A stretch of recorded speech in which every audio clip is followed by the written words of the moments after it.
Vivimos en un momento donde queremos ser la mejor versión de nosotros mismos. Queremos llevarnos al extremo, mejorarnos en cada aspecto. Y eso significa que tenemos que conocer qué aspectos son mejorables en nosotros. Podemos poner el ejemplo de un gimnasio. Tú puedes entrenar muy bien tus músculos, pero si no sabes que existe un músculo concreto, no lo vas a ejercitar. Va a quedarse ahí pendiente sin sacarle el partido que puedes. Y resulta que en nuestro cerebro ocurre algo muy parecido. Nuestro cerebro tiene funciones cognitivas, las funciones que realiza para poder sobrevivir, para permitirnos hacer multitud de cosas en el día a día. Y hay muchos tipos de ellas.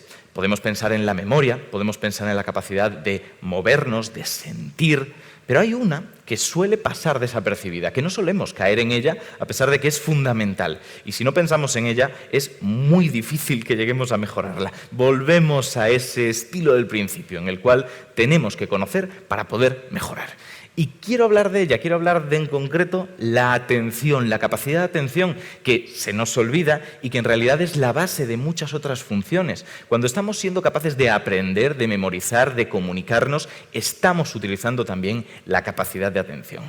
El tema es, ¿qué es exactamente la capacidad de atención? Podemos intuirlo. Más o menos todos nos hacemos una idea porque lo hemos leído en un diccionario o hemos sacado el contexto de algo que hemos leído, pero la definición estricta se resiste a la ciencia porque es extraña. Iremos viendo poco a poco por qué. Tal vez la forma más fácil de entender qué es la atención es plantear casos extremos, casos de personas que lo llevan a un polo o a otro y que nos permiten más o menos ver qué es lo que ocurre cuando está en demasía o en defecto. El caso más tradicional, más típico que se suele poner es el bombardeo de estímulos visuales, táctiles, auditivos, etcétera, que llegan a nuestro cuerpo cuando estamos intentando sobrevivir en el día a día. Pero es que en nuestro caso podemos gestionarlo más o menos bien. Lo que ocurre es que algunas personas con trastorno del espectro autista tienen dificultad para poner un filtro entre ese bombardeo de tanta información y su cuerpo, su capacidad de procesarlo. Eso es lo que ocurre cuando la atención no está funcionando del todo bien. ¿Qué es lo que acaban haciendo? Intentan desarrollar algún tipo de estímulo propio, una forma de tocarse, de moverse, de girar, que supere los estímulos que se bombardean de su entorno, el sonido, la luz, quedan amortiguados por ese constante vaivén o ese toqueteo de los dedos o cualquier otra cosa que supere en intensidad a los estímulos que nos bombardean. Es un truquito para suplir lo que la atención no está siendo capaz de hacer en ese caso concreto. Vemos lo importante que es, por lo tanto, para poder orientar cualquier actividad de nuestro día a día. Pero tenemos el caso contrario.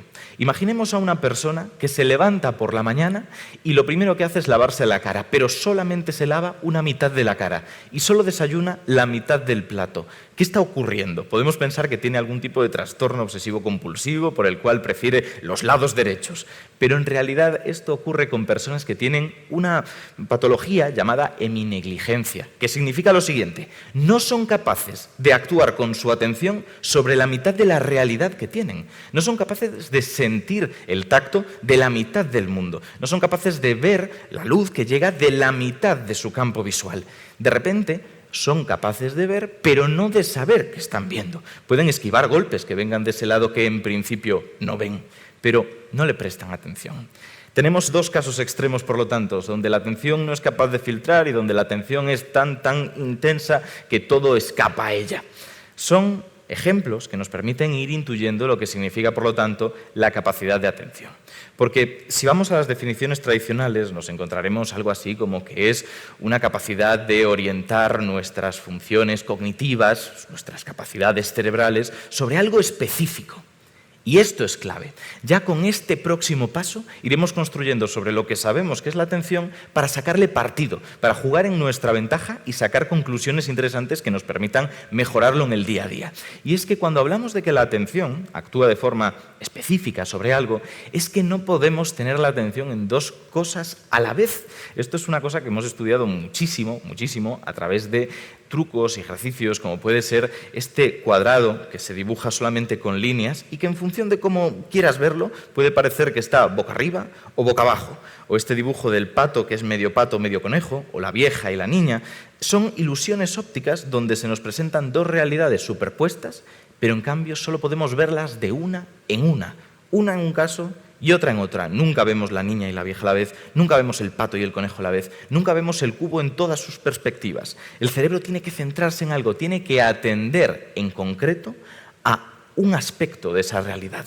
Estas ilusiones ópticas es lo que se llaman ilusiones biestables y ya nos dan una pista que más adelante desarrollaremos sobre cómo tenemos que utilizar nuestra atención.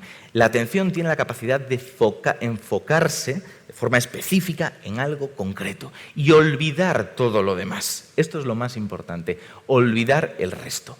¿Pero por qué? Porque ahora mismo nos estaremos preguntando si la evolución no podía haber hecho algo más interesante, una capacidad de atención perfecta que fuera capaz de enfocarse a todo lo que nos rodea, que no se le escapara nada de nuestro entorno. El caso es que la evolución no es perfecta en sí misma, ya para cuanto menos un resultado perfecto. Y el motivo es que tenemos que pensarlo todo como pequeños pasitos, paso a paso. Tenemos un ser vivo antiquísimo, ancestral, un ancestro nuestro, que en un primer momento dado no podía hacer nada y de repente le llega una capacidad cerebral, por decirlo de forma muy sencilla, que le permite moverse, controlar su cuerpo. El siguiente paso es hacia dónde se mueve. Necesita información de su entorno para saber que aquí hay un estímulo al que tiene que acercarse porque es comida, allí hay un sonido aterrador del que tiene que alejarse porque es un peligro.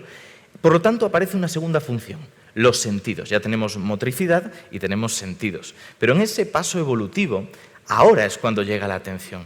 Porque si no somos capaces de filtrar, de cribar todo eso que estamos viviendo, no somos tampoco capaces de elegir qué es lo que vamos a hacer.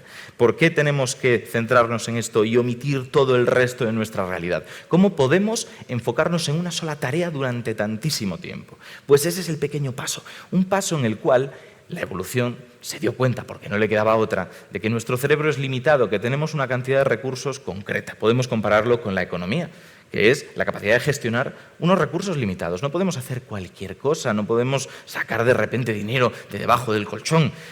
Hay un número limitado de neuronas, en este caso, que son capaces de procesar información en nuestro cerebro. Y nosotros lo que podemos hacer es distribuirlas para un lado, para otro, y por lo tanto optimizar, que el cerebro pueda decir, oye, creo que debo enfocarme en esto y no en esto otro. Básicamente lo que estamos diciendo es que los procesos evolutivos que nos han traído aquí, que han hecho posible la atención, son muy conscientes de que no podemos hacer lo que queramos, que hay limitaciones, porque hay limitaciones de materias primas y hay limitaciones de capacidades cognitivas. Así que ya tenemos estos dos pasos y ahora viene el ejemplo que nos ayudará a entender exactamente de lo que estamos hablando, porque efectivamente nuestro cerebro está preparado para jugar en una situación complicada, donde no puede pararse a observar cada cosa de nuestra realidad para sacar una conclusión. Por lo general lo que hace el cerebro es capta retazos de cosas y las completa. Yo ahora mismo no me estoy fijando en cada detalle de la sala. Sé más o menos que hay unas masas oscuras por aquí, blancas hacia el fondo, y luego cuando intente recordarlo, posiblemente lo complete. Y las masas oscuras sean butacas, la parte blanca del fondo sea una pared. Esos son los detalles que no necesito saber porque completaré. Y el ejemplo habla de esto, porque es lo que se conoce como ilusiones semánticas.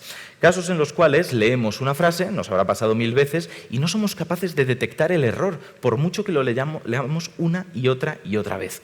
¿Por qué? Porque el cerebro no está leyendo cada palabra, el cerebro no está leyendo cada letra para ver si hay una falta ortográfica. Lee conjuntos, lee pistas, completa y asume que estará bien escrito. El caso más típico es una frase que solemos hacer para confundir a la persona con la que estamos hablando y detectar estos fallos, entre comillas, del cerebro. Por ejemplo, ¿cuántos animales de cada clase metió Moisés en el arca? Esta pregunta, que en principio habrá gente que diga, bueno, pues uno de cada clase, macho y hembra, y de esa manera pues pudo repoblar el mundo, ¿no?, dentro de lo que es el concepto bíblico. En realidad la pregunta no tiene sentido, porque he preguntado por Moisés, no por Noé. Pero el cerebro muchas veces no se da cuenta. Hay gente que lo percibe y hay muchos otros que lo pasan por alto, que saben que es una figura bíblica, que es una figura con barba, y por mucho que conozcan la historia, asumen que la frase estaba bien formulada. Otro muy clásico es preguntarle a alguien si un hombre puede casarse con la hermana de su viuda. Y muchos empiezan a pensar en la parte legal. Dicen, por supuesto que sí, no hay ningún motivo legal por el que no. Y no caen en que si ese hombre tiene una viuda es porque el hombre está muerto y casarse no va a poderse casar con nadie. Otro ejemplo también muy típico para acabar de ver estas ilusiones semánticas que nos facilitan esa comprensión de cómo la atención se centra en pequeñas cosas y completa todo lo demás, cómo tenemos que llegar a optimizarla y mejorarla, es el de en un accidente de avión donde tenemos que enterrar a los supervivientes. De nuevo es una de esas frases típicas que la psicología ha explotado al máximo y se ha encontrado con mucha gente que responde con convicción de que hay que enterrar a los supervivientes, cosa que en la vida habría que hacer. Son ejemplos, poco a poco, de cómo esa atención funciona. El caso es que hasta ahora os he contado una pequeña mentirijilla, porque os he hablado de la atención en general, como si solamente hubiera un tipo. Y si queremos mejorarla, tenemos que saber que existen distintos tipos de atención que tienen que entrenarse de formas distintas. Es lo que conocemos como un término paraguas. Lo utilizamos, pero realmente bajo él se esconden muchos términos ligeramente distintos. Por ejemplo, tenemos una atención básica que se suele llamar arousal, del inglés, que es como una excitación muy suave que nos permite entender que estamos en el mundo. Algo tan básico como eso. Cuando la perdemos es cuando, por ejemplo, nos dormimos o cuando caemos en coma. Mientras tanto, lo que nos permite es orientar, la vigilia, el saber que estamos recibiendo información y más o menos encajarla para saber dónde y cuándo estamos. Es así de básica, pero sin ella todas las demás formas de atención caen, se descomponen. No hay forma de construir una capacidad de atención si no tenemos lo más básico. Y, evidentemente, para poder mantener esta capacidad de atención, lo más básico es estar bien dormido, que es un ejemplo pues, muy sencillo, pero que entendemos con facilidad en el momento en el que nos cuentan lo que es esta atención. Si esta atención es la capacidad de estar en vigilia, y sabemos que luchamos por no dormirnos cuando hemos dormido mal, qué mejor forma de asegurarnos tener una buena base sobre la que construir la atención que haber dormido correctamente, haber descansado como tenemos que descansar. Sin eso, el resto no tiene sentido. Pero es solamente el primer paso, porque hay un segundo tipo de atención, la atención selectiva. La atención selectiva, si queremos poner un ejemplo más o menos claro, para hacernos una idea de lo que es lo que os permite ahora mismo centrar vuestra atención en mi discurso, en lo que os estoy diciendo ahora mismo y no en los estímulos que tenéis alrededor, como un teléfono que de repente suena, un picor en la pantorrilla, lo que os permite centrar, elegir dónde ponéis vuestra conciencia, dónde ponéis vuestras funciones cerebrales. Esa es la atención selectiva y hay una cosa curiosísima, porque resulta que somos bastante buenos comparados con otros animales centrando nuestra atención. Y el motivo es puramente de supervivencia, porque si viviéramos en un mundo tremendamente hostil, donde en cualquier momento puede saltar un tigre o un león de cualquier sitio de mi entorno, no me compensaría tener una buena capacidad de enfocar mi atención en un solo objeto, porque estoy omitiendo todo el entorno, porque podrían de repente llegarme peligros y problemas de sitios que no estoy controlando. Así que la civilización y el desarrollo de la humanidad nos ha permitido potenciar esto hasta niveles increíbles. Poco a poco vamos comprendiendo, por lo tanto, que hay varios tipos de atención, pero con ligeros cambios, porque una cosa es la atención selectiva, de la que estamos hablando, la capacidad de enfocar en un objeto, y otra, la de mantener la atención largo tiempo en ese mismo objeto. Es más, si queremos realmente apostar por una mejoría de nuestra capacidad de atención, tenemos que ir en esta segunda dirección. Tenemos que intentar aumentar nuestro attention span, nuestro tiempo que podemos dedicar a mantener la atención sobre un objeto. Sobre todo en un momento como el que vivimos ahora, ¿no? Donde hay tantos contenidos de rapidísimo consumo que aparecen, desaparecen en cuestión de segundos y que no nos entrenan para de repente estar con la misma atención y la misma actividad durante 1 hora, 2 horas. De esto se ha hablado mucho y en realidad suena muy con sentido, suena como algo que podríamos apoyar con la ciencia. El problema es que no es exactamente así del todo. Cuando hablamos de la capacidad de la atención sostenida, y hablamos de lo poco que ahora mismo pueden las nuevas generaciones sostener la atención, intentamos poner ejemplos con números. Decimos aquello, y esto es sacado tal cual de titulares, que en los últimos 10 o 20 años nuestra capacidad de atención sostenida ha bajado de 12 segundos a 8, que es una barbaridad. Si lo pensamos, es que es la mitad de 8 ya son 4, que es lo que falta para los 12. O sea, es una diferencia descomunal. Pero los estudios más finos, más correctos, no lo tienen tan claro. ¿Por qué? Por dos motivos. El primero, la atención, la capacidad de atender sostenidamente a algo, dependerá muchísimo del tipo de contenido en el que nos estemos enfocando. No es lo mismo mantener la atención en algo que nos atrae que en algo que no. Esos 12 segundos pueden parecer eternos si lo que tenemos es que atender una conferencia en húngaro sin saber nada de húngaro. No podremos mantenerla ni 2 segundos. En cambio, si es sobre algo que nos apasiona, 2 horas se nos puede hacer poco para mantener la atención. Porque aquel mito de que la capacidad de atención es como mucho de 15 minutos, que esto ha marcado tendencia en charlas, congresos, en todo tipo de docencia, es falso. Viene de un estudio donde en ningún momento buscaban conocer cuál era el tiempo máximo de atención que podían mantener los alumnos. Estaban midiendo cuánto tiempo se mantenían tomando apuntes. Luego veremos que esto tiene cierta relación, pero el propio autor del estudio reconoció que no era un buen marcador de cómo funciona la atención. Así que la atención sostenida ya vamos viendo que tiene algún truquillo por ahí para comprenderla mejor, para entender cómo podemos aumentarla en cierto modo, ese entrenamiento que luego veremos con un poquito más de calma. Pero nos vamos haciendo una idea. Eso sí, aquí hay otro problema que no podemos pasar por alto. La atención sostenida, el estar constantemente atendiendo a algo, tiene el mismo problema que esa atención selectiva de la que hablábamos. Nos estamos dejando muchas cosas de nuestro entorno. Y eso lo veremos a continuación, justo después de hablar del último tipo de atención. Porque esta es posiblemente la que más llame nuestra atención en todo tipo de charlas, en todo tipo de libros sobre cómo mejorarnos, sobre cómo ser mejores con lo que nuestro cerebro nos limita, y es el multitasking, la atención dividida, que se estudia mucho. Para decirlo claro desde el principio, el multitasking como tal no existe. Es de las peores formas de gestionar nuestra capacidad de atención. Como hemos dicho, la atención se centra en un objeto cada vez. No vamos a estar observando y atendiendo 2 simultáneamente, nunca. Lo que va a ocurrir es que nuestra atención pase de aquí a aquí, de aquí a aquí, aquí a aquí, todo el tiempo. Ese salto hace que seamos menos eficientes en cualquiera de las 2 acciones. Es más, hará que si la acción que estamos intentando mantener necesita una reacción rápida, una reacción fugaz, porque por ejemplo es conducir o tal vez operar o algo que es de vida o muerte, si tenemos la mala suerte de que nuestra atención está en la otra acción cuando aquí ocurre la desgracia, se nos va a perder por completo. No vamos a ser conscientes de lo que está ocurriendo. Vamos a reaccionar demasiado tarde. Y este es otro de los motivos por los que en el reino animal la atención dividida no suele ser la mejor apuesta, por mucho que nosotros nos empeñemos. Así que esto hay que tenerlo bastante en cuenta. La atención dividida, con cuidado, hay muy pocas personas que realmente se salgan de la norma y consigan atender 2 cosas a la vez, porque lo normal, lo usual es, como decimos, que el cerebro tiene limitaciones y que hay que asumirlas y trabajar con ellas. Así que vamos viendo poco a poco esos tipos. Pero ocurre otra cosa.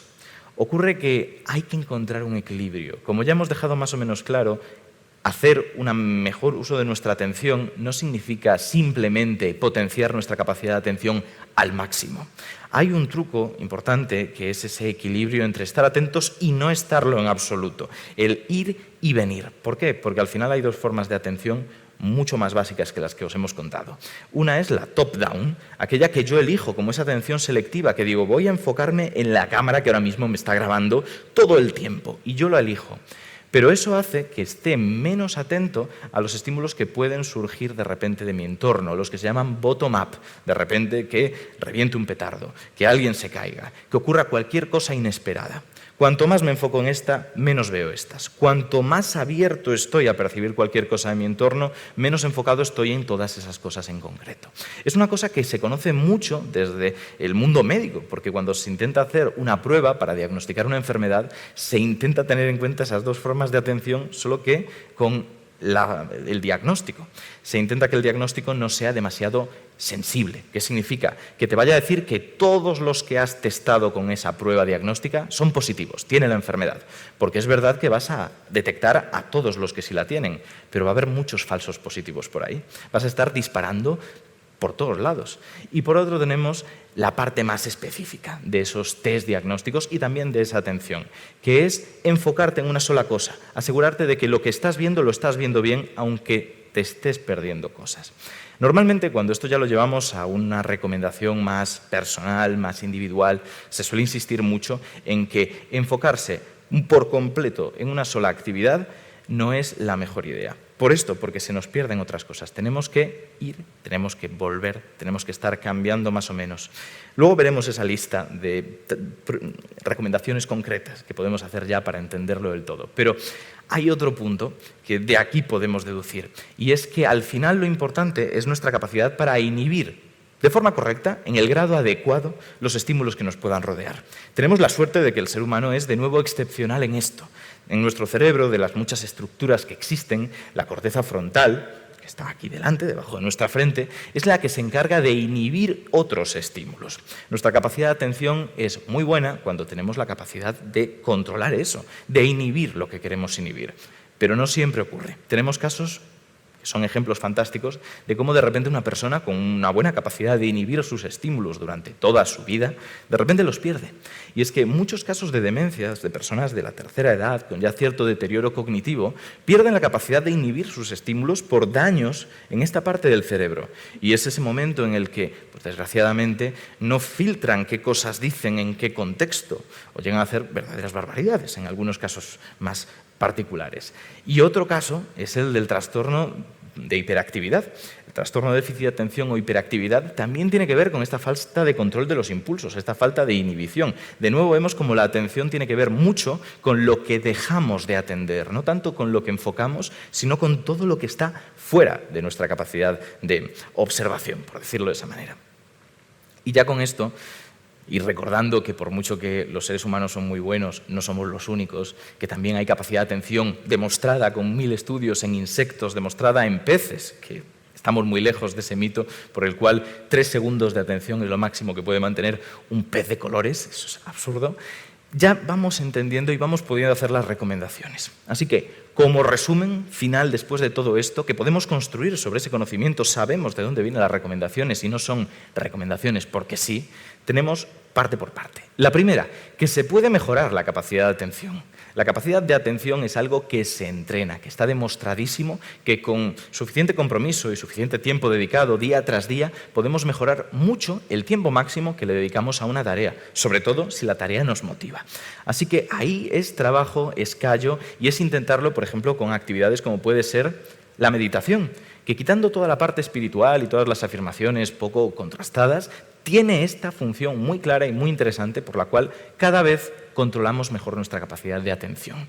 Pero realmente cualquier otra actividad que requiera cierta atención mantenida, como puede ser la lectura, nos está mejorando esa capacidad de controlarnos a nosotros mismos, de ser dueños de nuestro cuerpo y de nuestro cerebro. Por lo tanto, quien más lee tiempos largos, sostenidos en el tiempo, repetidos a lo largo de los días y las semanas, más capacidad de atención va a tener para otras funciones. Eso tenemos que partirlo. Y recordemos algo muy importante, y es que si mejoramos nuestra capacidad de atención sostenida, de esa que estábamos hablando, vamos a mejorar inmediatamente en muchas de las actividades de nuestro día a día. No tenemos por qué mejorar independientemente en la lectura, en la comprensión, en la escritura. Es que si mejoramos la atención vamos a distribuir mejor nuestras capacidades para optimizarlas, para hacer mejor cada una de esas cosas. Es como el comodín que todo lo mejora y por eso estamos empezando por él. Lo que ocurre es que a veces queremos resultados rápidos, inmediatos, algo que sea de hoy para allá. Y evidentemente entrenar la meditación es algo que lleva su tiempo. ¿Qué podemos hacer? Tenemos otros trucos, muchos, que valen la pena. Ya hablábamos antes de dormir.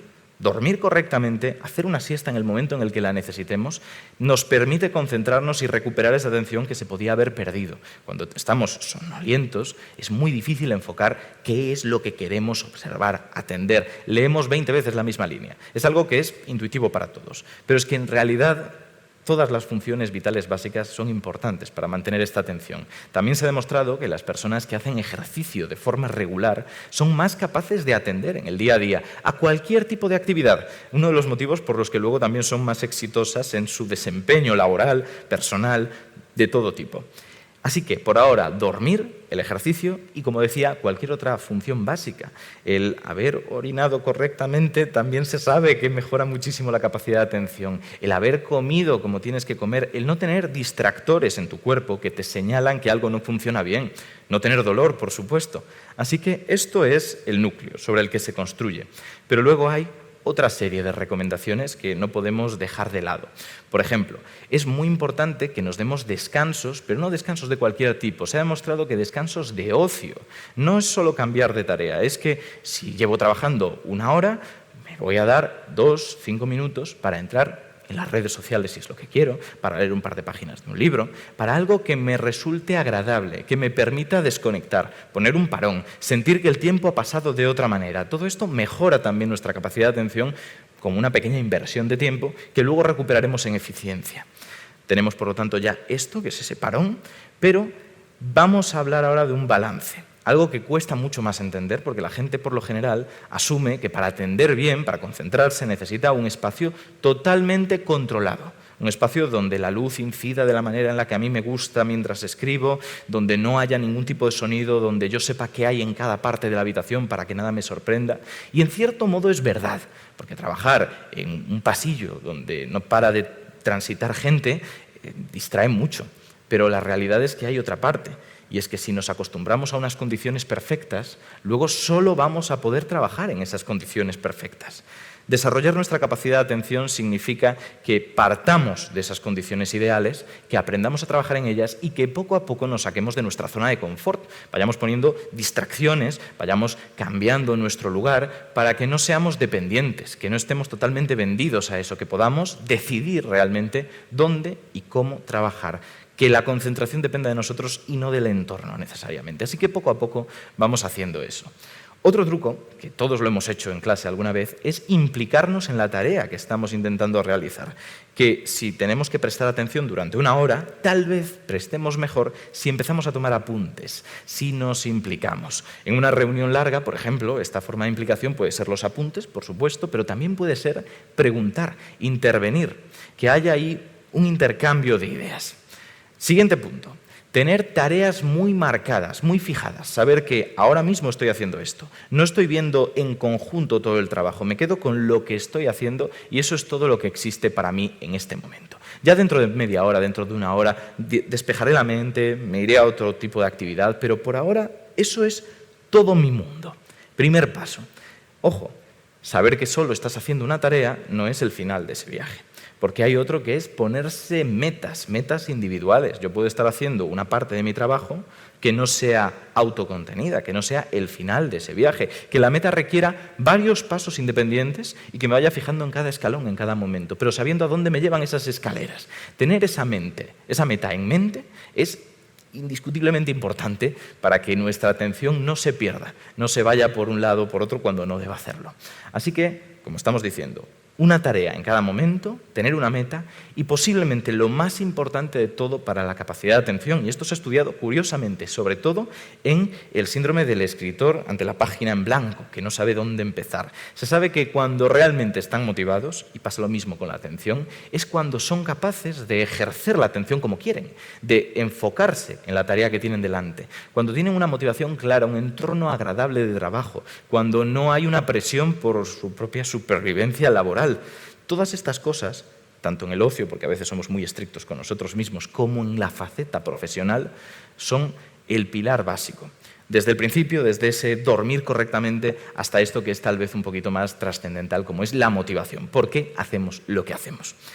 Y estas son las recomendaciones que debemos llevarnos a casa. Tener cuidado, comprender las diferentes formas en las que la atención se manifiesta. ¿Qué es esa capacidad de atención? ¿Cómo podemos entrenarla? ¿Cómo tenemos que esquivar las trampas que nos va poniendo nuestro cerebro en su inevitable limitación evolutiva? Y todo esto es lo que realmente nos llevará a mejorarnos a nosotros mismos, a dar lo máximo de lo que podemos dar, a llevarnos al extremo en el mejor de los sentidos y convertirnos en la versión más eficiente y más feliz de nosotros mismos que pueda haber. Muchísimas gracias y espero que os haya gustado.